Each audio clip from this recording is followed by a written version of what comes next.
You may have heard me talk about sodium, sodium, sodium. And one of the reasons that we discuss sodium is because it is associated with hypertension.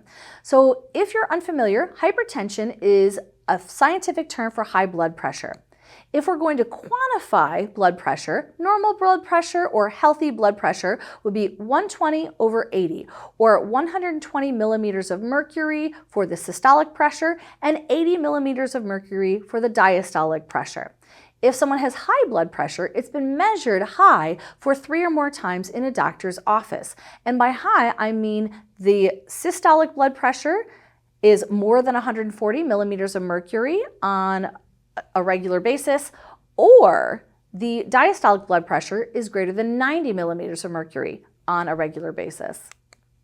Many canned garden vegetables are preserved in sodium chloride or salt.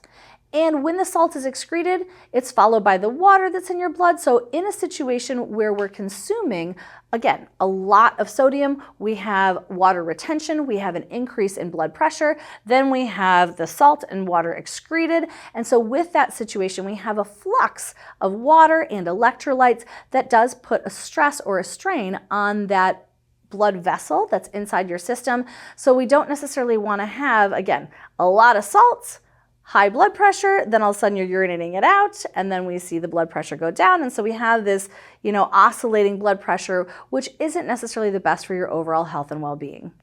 So if you're consuming foods that are higher in sodium, we have an increase in that water retention, as we mentioned, and gaining this volume puts a greater load on your heart, which could weaken it in the long run, along with weakening your vessels.